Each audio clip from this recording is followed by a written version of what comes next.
Hello students, वतन हिंदी में आप सभी का स्वागत है।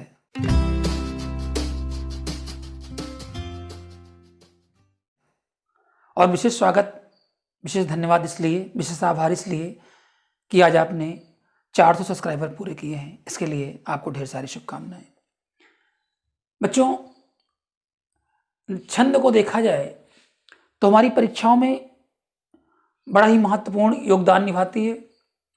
छंद से जो आधारित प्रश्न होते हैं वो कहीं ना कहीं हमें परेशान करते हैं। छंद यद्यपि समझने का विषय होता है, छंद को अगर हम अच्छी तरह से समझ लेते हैं तो फिर पुनः हमें कोई असुविधा नहीं होती है। आइए छंद को एक बृहद रूप से समझते हैं ताकि हमारे पाठ्यक्रम के साथ साथ जो हमारी प्रतियोगी परीक्षाएं हैं उनमें किसी प्रकार की कोई असुविधा ना हो।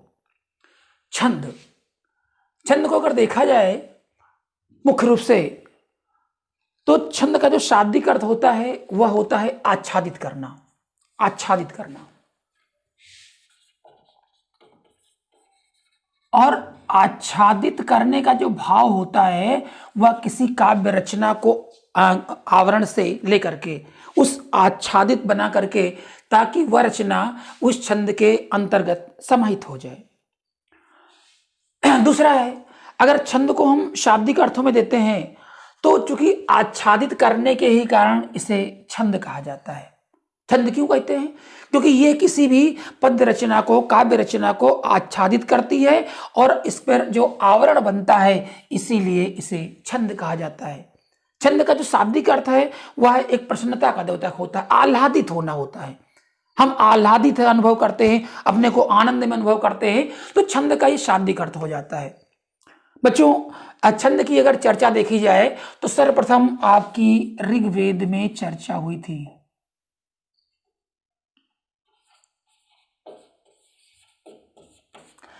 छंद की जो चर्चा होती है वो ऋग्वेद में होती है और प्रथम जो चर्चा ऋग्वेद में आ रही है ये आपको बताता है कि छंद का प्रारंभ कितना पुराना है, कितना प्राचीन है।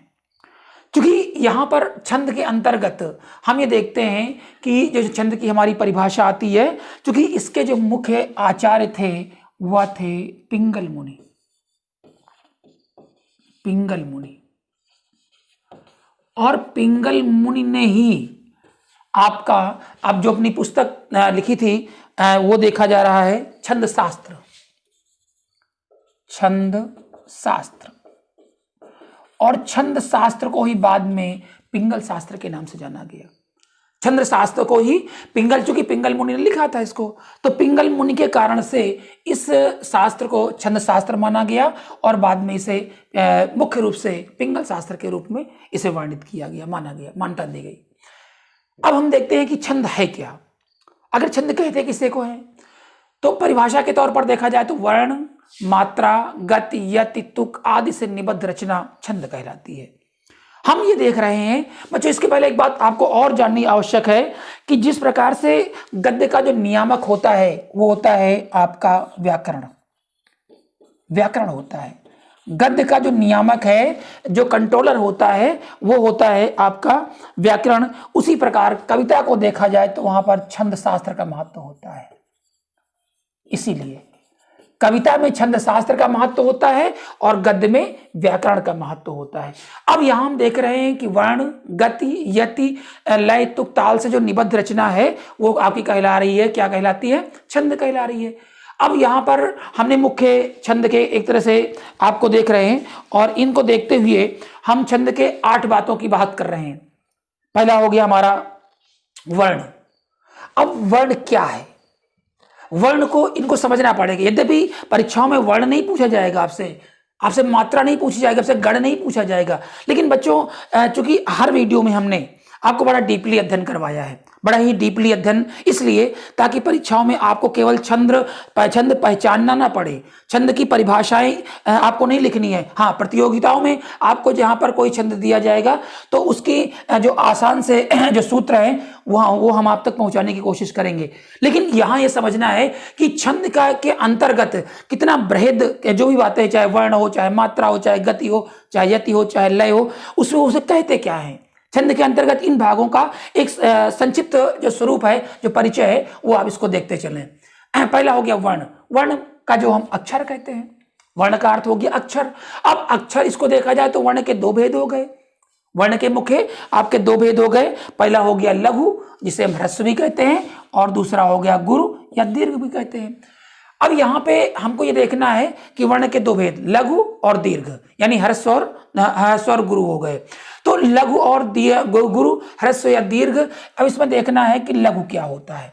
बच्चों बड़ा ही सरल सा है, आ ई उ री, ये तथा जो चंद बिंदु होता है हमारा, ये ह्रस्व के अंतर्गत आते हैं। हंसना हो गया, हंसना में अगर आप देखोगे तो चंद बिंदु लगाएंगे, और चंद बिंदु में आप अगर देखेंगे गौर से तो वहां पे यानी आ ई उ री, ये सब जो है ये आपके एक मात्रा के अंतर्गत आते हैं, क्योंकि लघु की मात्रा एक होती है और ऐसे लिखा जाता है। अब आता आपका दीर्घ। दीर्घ लघु में और दीर्घ आप ऐसे करके लिखते हैं, इसको एक गिनती करते हैं और इसको दो काउंट करते हैं, यानी एक मात्रा हो गई और ये दो हो गया। अब दूसरा हुआ दीर्घ। दीर्घ आ ई उ ए ओ, यानी जो ह्रस्व नहीं है, आ ये ई, छोटा ई नहीं हुआ, छोटा इधर चला गया, लेकिन जो बड़ा ई आप बोलते हो साधारण भाषा में, वो आपका दीर्घ में हो गया। क्योंकि आप देखोगे कि लघु से दीर्घ में दुगना समय लगता है बोलने में, लघु में उतना समय नहीं लगता है। तो यहां पर और अनुस्वार, आपका जो अनुस्वार है, आपने लिखा अंत। अब अंत आप लिख रहे हो तो अंत में ये जो आपका अनुस्वार है, ये इसकी तो एक तो जो हमारे आधे अक्षर है इनकी कोई अपनी मात्रा नहीं है, लेकिन इसमें ये जो लगा हुआ है, फिर आपका आ जो है ये दीर्घ में गिनती होगी, और जब दीर्घ होगा तो फिर यहां पर बच्चों दो मात्राएं लगेंगी। इसलिए हमें समझना है कि अनुस्वार और विसर्ग, जैसे आपने लिखा अतः या आपने लिख दिया प्रातः, तो जो प्रातः है आपको पता है कि प्रा में दो मात्राएं होती, लेकिन ता में भी दो मात्राएं होंगी, क्योंकि ता जो है आपका यहाँ पर विसर्ग लगा हुआ है। और जो विसर्ग होता है यानी अनुस्वार और विसर्ग, ये दोनों आपके दीर्घ में काउंट होते हैं, दीर्घ में इनकी गिनती होती है। और दीर्घ की, ह्रस्व की एक मात्रा ध्यान रखेंगे, और दीर्घ की दो मात्राएं होती हैं। दूसरा वो मात्रा। अब हमने मात्रा बोली, मात्रा क्या होती है बच्चों? मात्रा मात्रा हम लोग बोलते रहते हैं, मंगल भवन मंगलहारी, द्रौस दशरथ अजिर बिहारी हो गया। अब इसे मात्राएं लगानी है, तो मात्रा को हमें समझना है। वर्णों के कहने में जो समय लगता है, क्या होता है? जो समय लगता है। वर्ण हम बोल रहे हैं क ख ग का खा गा, तो जो समय लग रहा है वो आपका कहलाता है मात्रा। मात्रा जो वर्णों में समय लग रहा है। अब गण होता है बच्चों, तीन वर्णों के समूह को हम गण कहते हैं। तीन वर्णों के समूह, और गणों की संख्या कितनी होती है? 8 होती है। इसका सूत्र है, आप जैसे पढ़ेंगे, यमाता राज भानस सलगा। यमाता राजभान सलगा, ये सूत्र है। तीन तीन के सूत्र होते हैं। और ध्यान देने की बात आपको ये है बच्चों कि यहाँ पे जो आपका सूत्र दिया गया है, ये इस सूत्र में अगर आप गौर से देखेंगे तो यमाता राजभान का मतलब होता है कि पहला आपका हो गया, आपका हो जाएगा यगण। यगण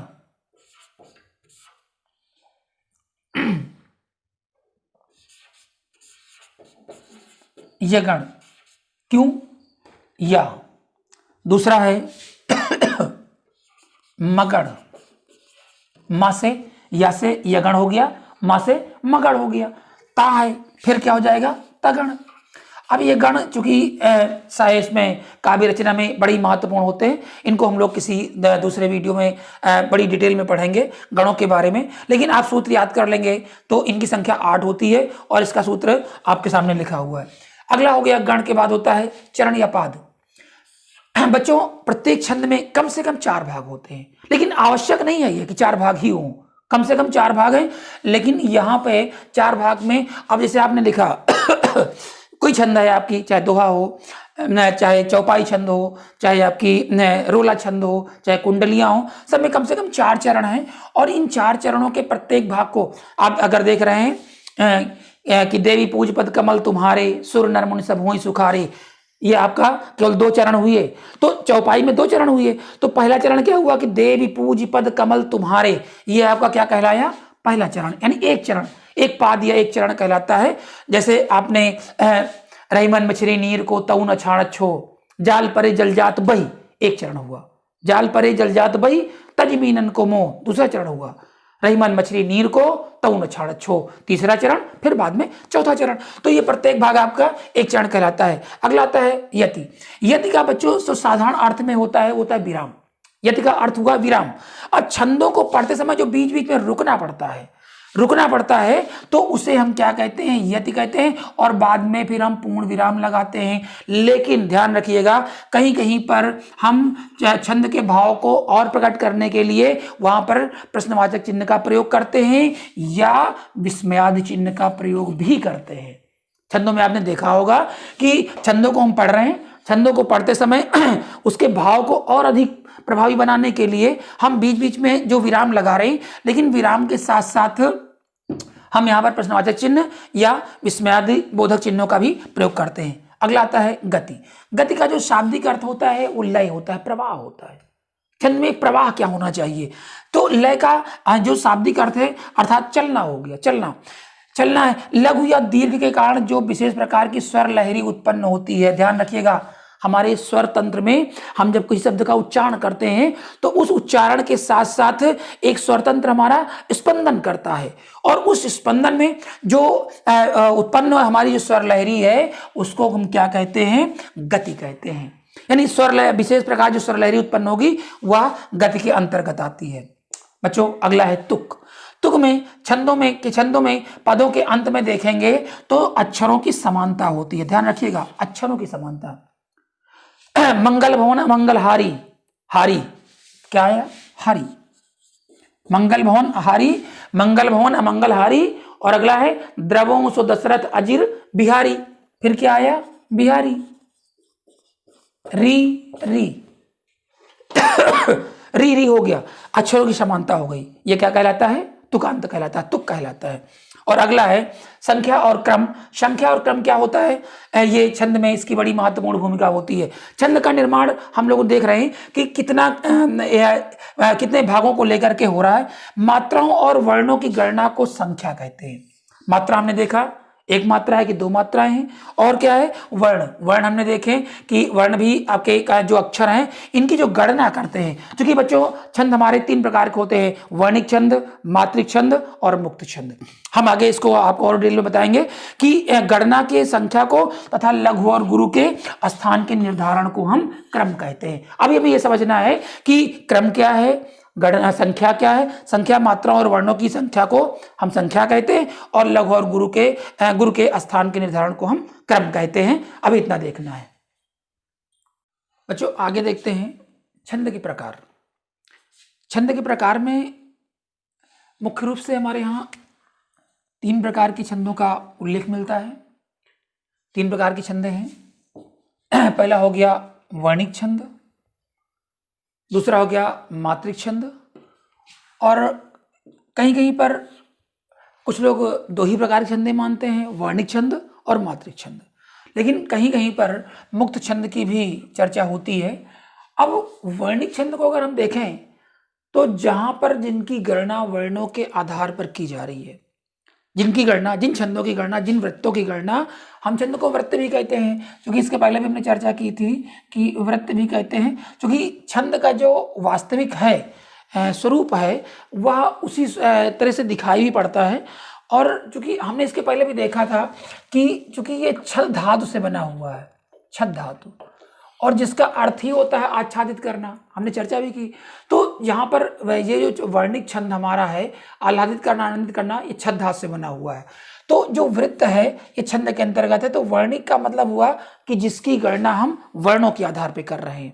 अगर वर्णों के आधार पर गणना की जा रही है तो वह हमारा छंद कहलाएगा वर्णिक छंद। दूसरा हो गया मात्रिक छंद। मात्रिक छंद अर्थात जिनकी गणना मात्राओं के आधार पर की जा रही है। जिन छंदों की गणना मात्राओं के आधार पर की जाती है वे हमारे कहलाते हैं मातृछंद। और तीसरा मुक्त छंद। मुक्त छंद का अर्थ हुआ कि ये छंद की विधा से अलग होते हैं, छंद की विहीनता की स्थिति होती है, अर्थात ये अपने से मुक्त होते हैं, स्वतंत्र होते हैं। बच्चों मुख्य रूप से जितने भी एग्जाम होते हैं उसमें मातृछंद बड़ा ही महत्वपूर्ण है, चाहे वह हाई स्कूल इंटरमीडिएट हो या प्रतियोगी परीक्षाएं हो। लेकिन हम वर्णिक छंद पर भी थोड़ी चर्चा करेंगे क्योंकि ये भी बड़ा महत्वपूर्ण होता है और परीक्षाओं में बहुत पूछा जाता है। वर्णिक छंद क्या है? वर्णिक छंद के हम देखेंगे तो चाहे मातृछंद हो या वर्णिक छंद हो, उनके 3 भाग होते हैं। पहला होता है सम, फिर अर्ध सम और विषम। पहला आप देखें, इसके लिए देखें थोड़ा सा, हर छंद के 4 चरण हुए। एक श्री गुरु चरण सरोज रज, एक निज मन मुकुर सुधार, बरनऊ रगबर विमल जस, तीसरा जो दायक फल 4। ये 4 चरण हो गए, यानी 1/4 आपका ये कहलाता है एक चरण। तो एक चरण में अब हमको ये देखना है कि सम में, सम का अर्थ हुआ जिसमें चारों चरणों में मात्राओं वर्णों की संख्या क्या हो? समान हो। इन चारों चरणों में वर्णों की संख्या समान होगी। अर्ध सम में होता है कि प्रथम और तृतीय, क्योंकि ये अलग हैं, और दूसरा प्रथम और तृतीय, द्वितीय और चतुर्थ, इनमें आधे में। अर्ध सम मतलब आधे सम, अर्ध सम माने आधे सम, यानी आधे में वर्णों की मात्रा समान होगी और विषम में ये कोई फार्मूला लागू नहीं होता है।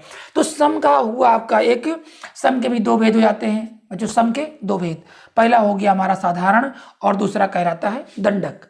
सम के 2 भेद हो गए। और मात्रिक में भी यही बात है, उसके भी 3 भेद है, सम, अर्ध सम और विषम, और उसमें भी सम के 2 भेद हो जाते हैं, साधारण और दंडक। जैसे इसमें देखें आप, साधारण में अब साधारण क्या होता है? साधारण होता है कि जहां 26 वर्ण तक होते हैं, जिस छंद में 26 वर्ण तक होते हैं वह हमारा साधारण के अंतर्गत माना जाता है। अर्थात कहने का अर्थ हो गया कि साधारण में 26 वर्ण तक होते हैं, लेकिन अगर 26 से अधिक होते हैं तो वो क्या हो जाते हैं? वो दंडक में हो जाते हैं। इसी तरह से अगर हम मात्रिक में देख रहे हैं तो मात्रिक में हम आगे पढ़ेंगे। यदि आप जानकारी के लिए बता दें आपको कि 32 वर्णों तक साधारण होता है। क्या होता है? साधारण। और 32 वर्णों से अधिक ये दंडक हो जाता है। मात्रिक में ये 32 वर्ण तक साधारण हो जाएगा, लेकिन अगर 32 मात्राओं तक, क्षमा कीजिएगा, 32 मात्राओं तक, क्योंकि ये मातृ छंद है तो 32 मात्राओं तक साधारण हो गया, और 32 वर्णों से जो अधिक होता है वह दंडक हो जाता है। वर्ण में वर्णों की गिनती होती है, मात्रा में मात्राओं की गिनती होती है। तो बच्चों यहाँ पर हमने ये देखा कि साधारण और दंडक हो गया। अब चूंकि हम वर्णिक को देख रहे हैं तो वर्णिक में देखते हैं कुछ प्रमुख छंद है हमारी, जैसे प्रमाणिका, इसमें 8 वर्ण होते हैं। प्रमाणिका में 8 होते हैं, बसंत तिलका में 14 वर्ण होते हैं, मंदाक्रांता में और शिखरणी में 17 वर्ण होते हैं, 17 वर्ण होंगे, और घनाक्षरी में 31 वर्ण होते हैं। बच्चों और भी बहुत सारी छंदें हैं जो इस वर्णिक छंद के अंतर्गत आ रही, लेकिन जो परीक्षा की दृष्टि से प्रमुख जो उपयोगी हमारी छंदें हैं उन पर हमने चर्चा की है। शेष अगले भाग को लेकर के हम पुनः आपके लिए आएंगे, जिसमें मातृ छंद और जो मुक्त छंद है और अन्य जो छंद का जो शेष भाग है जो आपकी परीक्षा के लिए बड़ा ही महत्वपूर्ण है, जिसमें कि आपको छंद से संबंधित कोई असुविधा ना हो, वो लेकर के आएंगे। लेकिन उसके पहले जिन बच्चों ने हमारे इस चैनल को सब्सक्राइब नहीं किया है वो सब्सक्राइब अवश्य करें, साथ ही बेल आइकन को प्रेस करना ना भूलें ताकि हमारे आने वाले वीडियो उनको प्राप्त होते रहे। बहुत बहुत धन्यवाद है, बहुत बहुत धन्यवाद।